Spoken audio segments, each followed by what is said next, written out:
Fala pessoal, estamos de volta com mais uma aula de geografia. Espero que a aula de hoje seja mais curta, porque a aula passada foi muito longa. Espero que não tenha sido tão cansativo para vocês e vamos torcer para fazer um trabalho mais rápido hoje, né, galera? A aula passada nós mencionamos alguns aspectos geográficos aí sobre as Américas, de modo geral, América do Sul, Central, América do Norte, e hoje nós vamos aprofundar especificamente a respeito aí, vamos falar mais sobre as Américas, tá bom? Então, vamos nessa.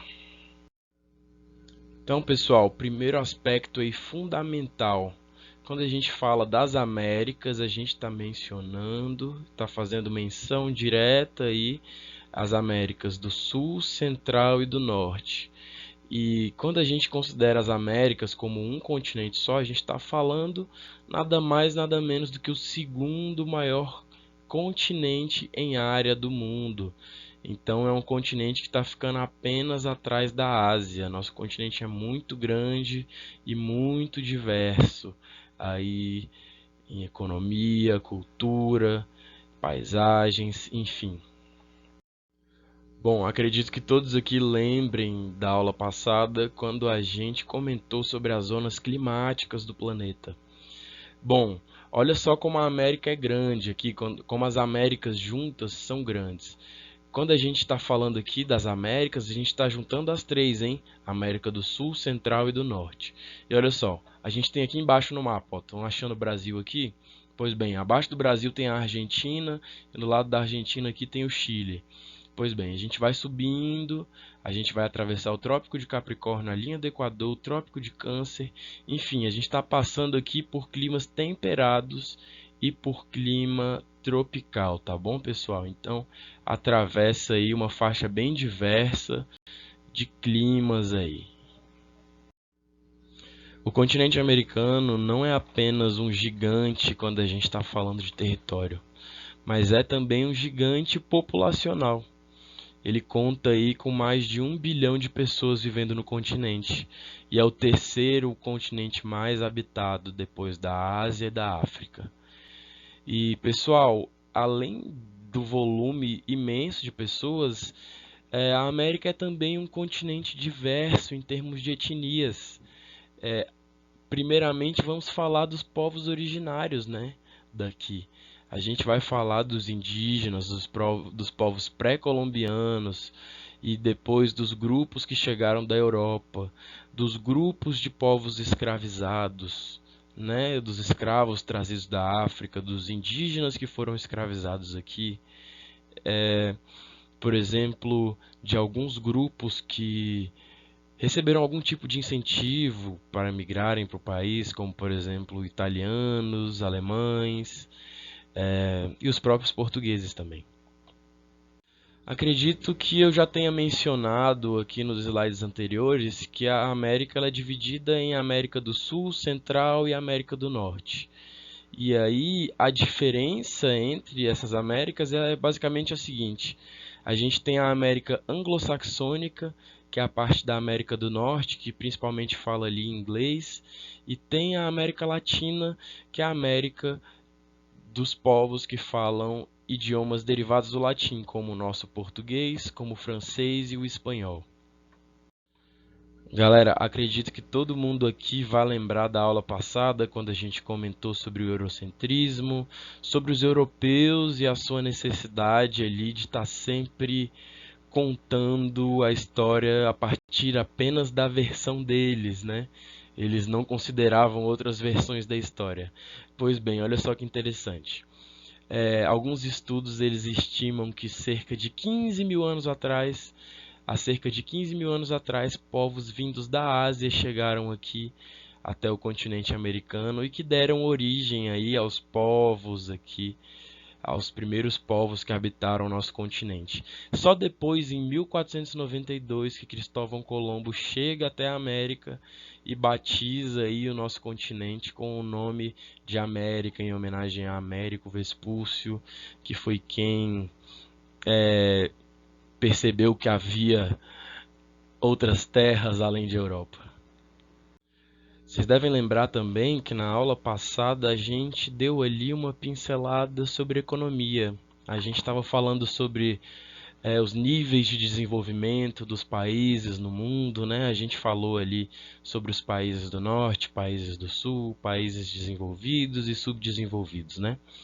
Pois é, hoje a gente vai situar um pouco mais a nossa economia enquanto continente no meio disso aí tudo. Então, se a gente for pegar o continente americano como um todo, a gente vai ver que Estados Unidos e Canadá estão num patamar superior aí ao nosso. Eles são considerados países desenvolvidos e enquanto os demais países, como o Brasil, são considerados subdesenvolvidos, tá, pessoal? Embora países como Brasil, México e Argentina, eles sejam considerados aí países com alto nível de industrialização, tá?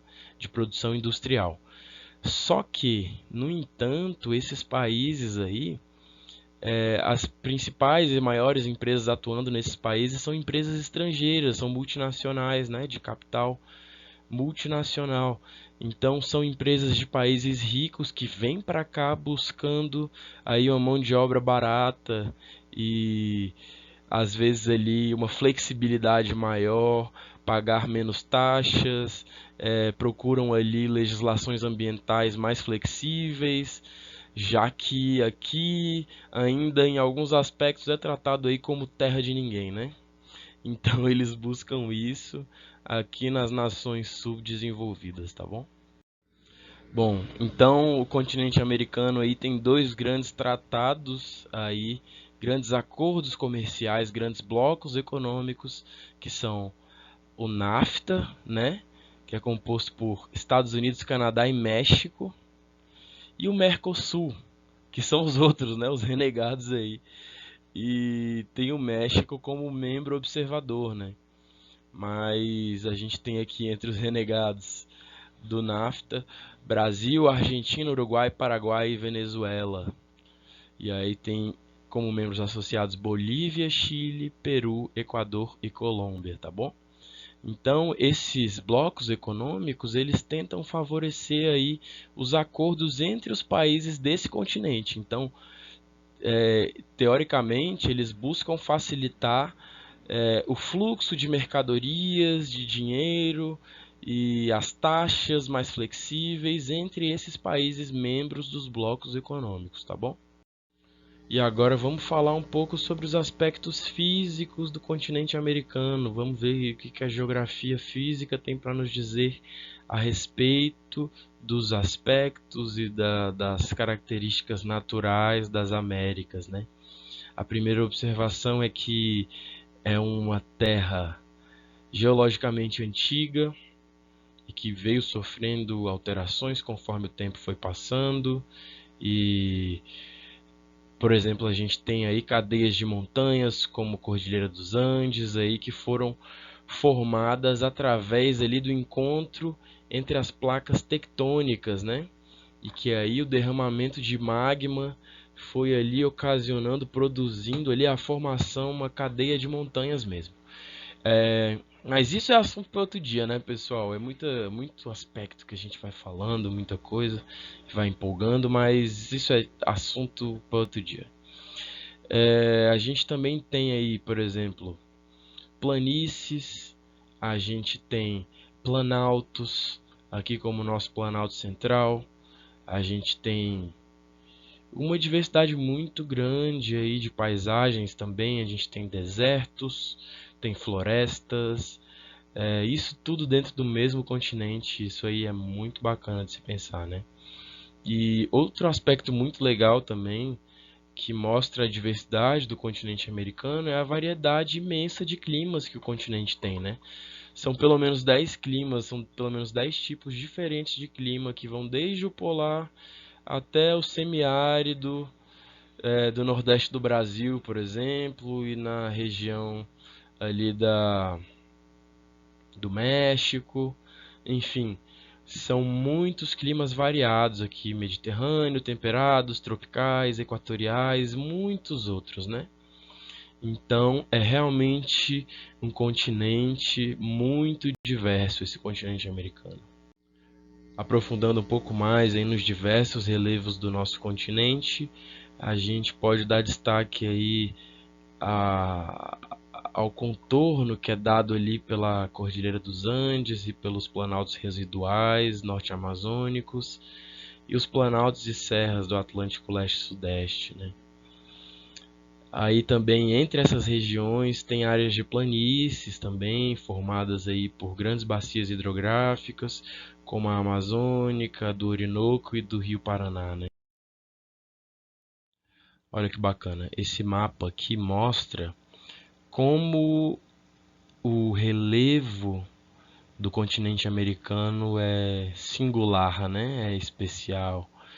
Olha que bacana. A gente tem aqui, por exemplo, a gente consegue ver aqui na parte de baixo do mapa a América do Sul. Então a gente tem toda a região aí dos Andes e a gente consegue perceber que ela está aí numa coloração um pouco mais voltada para o marrom, né?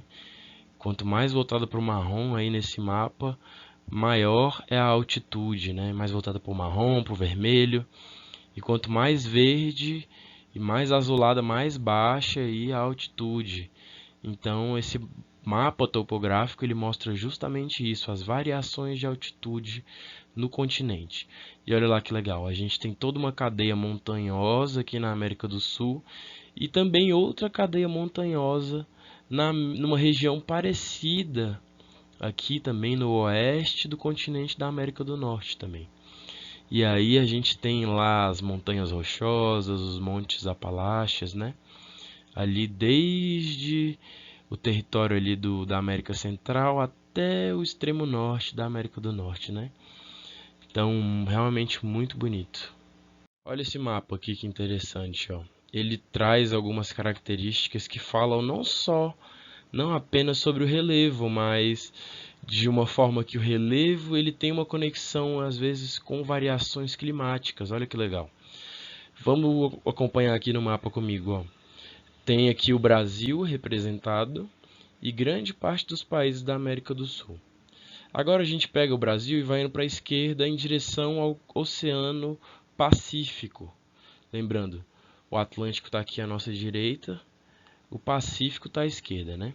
Pois bem, vamos seguindo para as águas do Pacífico. Olha só, ali do lado do Pacífico a gente pode ver que a coloração mais escura ela vai representar ali a Cordilheira dos Andes, por exemplo, uma região montanhosa. Essa região montanhosa ela vai produzir alguns impactos muito interessantes aí sobre a dinâmica climática do continente. Pessoal, a cadeia de montanhas muito altas, ela vai acabar impedindo que a umidade que vem dos mares ela avance para o continente. Então, logo após a Cordilheira dos Andes, por exemplo, é muito comum que se formem aí alguns desertos, como o deserto do Atacama, por exemplo. Então, a gente consegue ter essa noção de que as montanhas elas podem ser barreiras para a umidade e a umidade acaba não avançando, né, para o continente. Agora avançando aí para o litoral do continente americano, a gente tem aí a maior faixa banhada pelo Atlântico, né? Atlântico que está aqui, ó, lado direito, com 16 mil quilômetros de extensão. Já do outro lado, a gente tem o Pacífico, com 9 mil quilômetros de extensão, tá bom?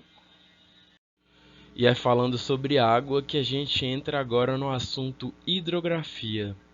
Pessoal, o nosso continente americano ele é realmente bastante irrigado aí por rios e cursos d'água que formam grandes bacias hidrográficas.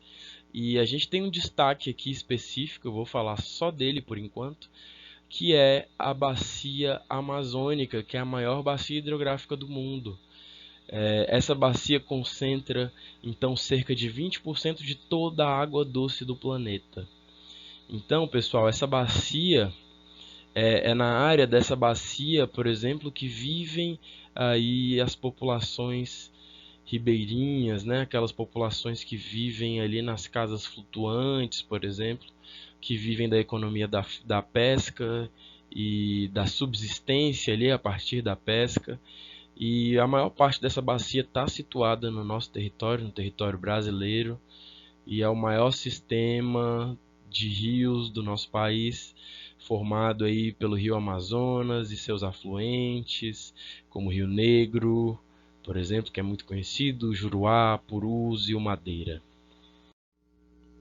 Bom, ainda comentando aí sobre as bacias hidrográficas mais relevantes do nosso continente americano, a gente pode ainda dar destaque à Bacia Platina, que é composta tanto por rios de planalto como por rios de planície, como o Rio Paraguai e Paraná, respectivamente. Esses rios, eles abastecem, né, banham aí as regiões mais industrializadas da América do Sul, pessoal, que são aí a região do Sudeste brasileiro, né? São Paulo, Rio de Janeiro, Belo Horizonte, Espírito Santo, e aí a região da província de Buenos Aires também na Argentina, na foz do Rio Prata.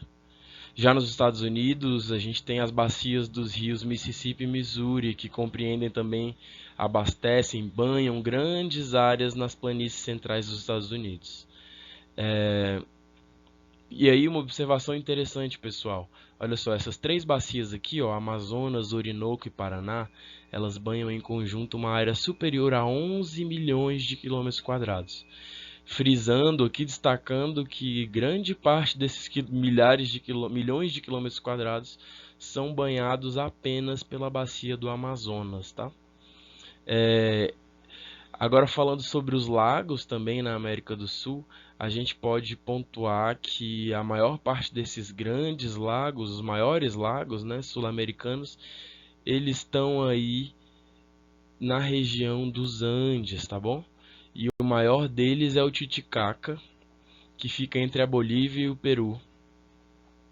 Bom, pessoal, só retomando aqui então, no início da aula eu mencionei que são cerca aí de 10 tipos de clima no nosso continente e a gente vai abordar um pouco mais detalhadamente cada um deles, partindo aqui do mais frio para o mais quente, tá?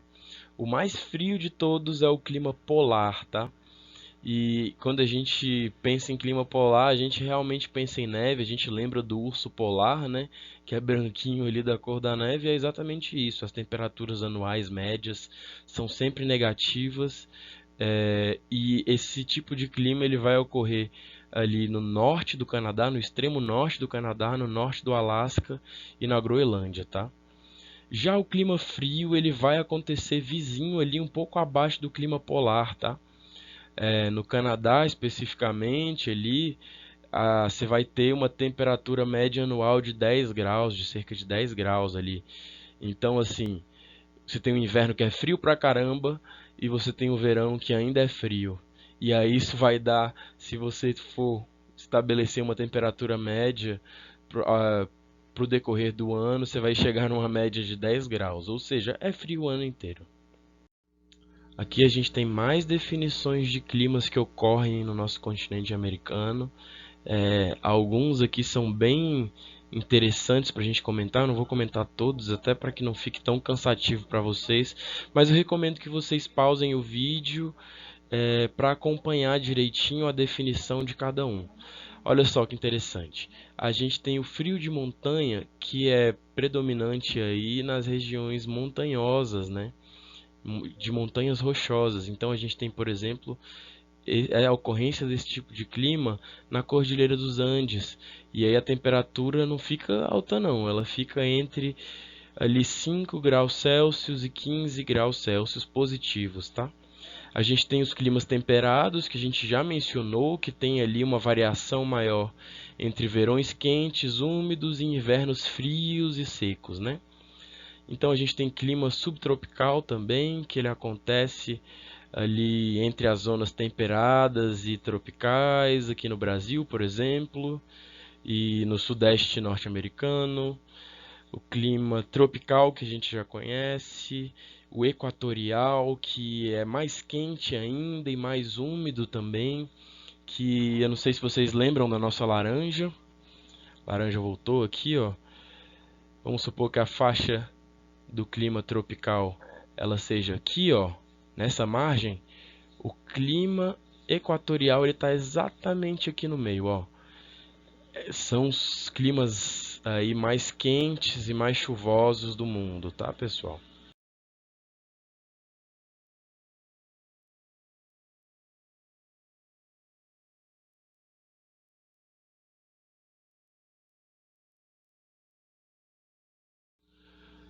Olha só que interessante, aqui a gente consegue visualizar melhor quais climas ocorrem em cada região do continente americano. Então, a gente tem climas específicos, por exemplo, o clima polar, ele vai acontecer apenas na América do Norte, tá bom?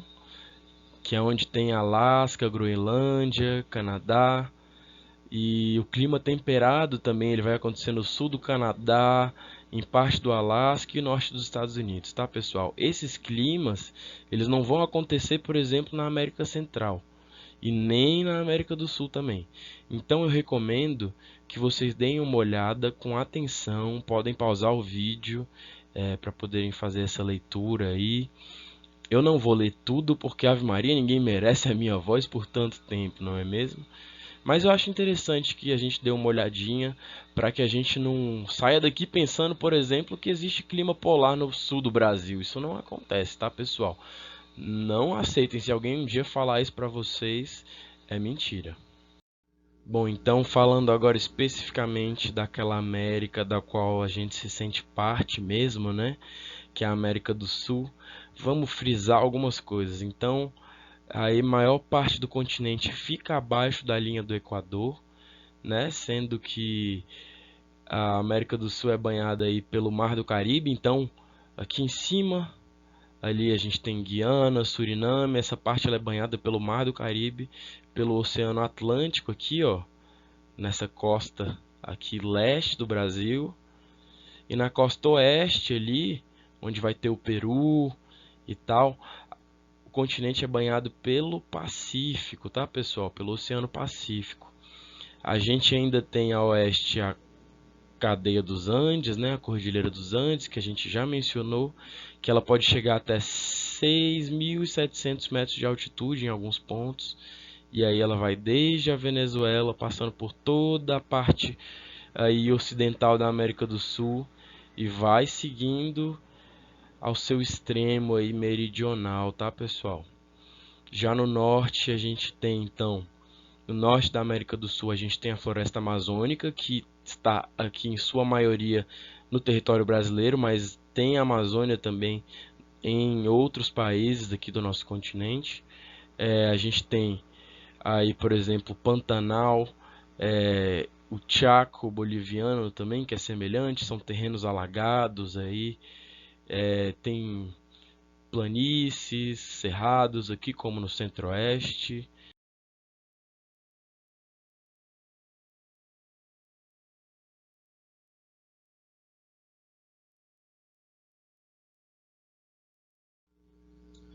Então, como já foi mencionado antes, como em todo o continente americano, a América do Sul também tem uma população aí, uma composição étnica bem diversificada, que é composta aí por índios, brancos e negros, e aí etnias que vão surgindo aí, raças que vão surgindo a partir da miscigenação, da mistura em maior ou menor grau, de acordo com a extensão aí do território sul-americano, tá bom?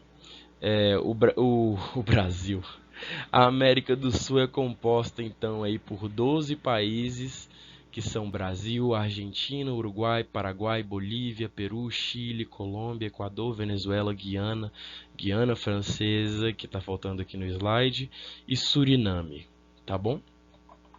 Bom, agora fazendo breves destaques aqui para a economia da América do Sul, a gente pode apontar, por exemplo, para aspectos como a produção automobilística em alguns países, como Brasil e Argentina, a extração e refino de petróleo, a atividade siderúrgica, principalmente no Brasil também, a produção aí de agrícolas para exportação. Então a gente tem uma agricultura diversificada, sobretudo no sentido da subsistência e mais específica quando se fala de exportação. Ainda apontando aí para algumas atividades econômicas que se destacam aí na América do Sul, a gente pode pontuar também sobre a pecuária. A pecuária, ela é bastante realizada aqui no Brasil, na Argentina e no Uruguai, e desempenha aí um papel importantíssimo para essas economias. A mineração também aqui no Brasil, que eu já mencionei antes, com a extração de chumbo, zinco, manganês, minério de ferro, como já havia mencionado, e também a extração de petróleo e gás natural, né?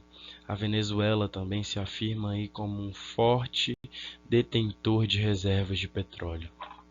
Pessoal, a América do Sul, então, aí com a sua ampla variedade de biomas, de ambientes naturais diversos, com climas diversos, vegetações diversas, ela acaba criando e oferecendo aí condições para que variadas e inúmeras espécies de aves, mamíferos e répteis vivam aqui nesse continente.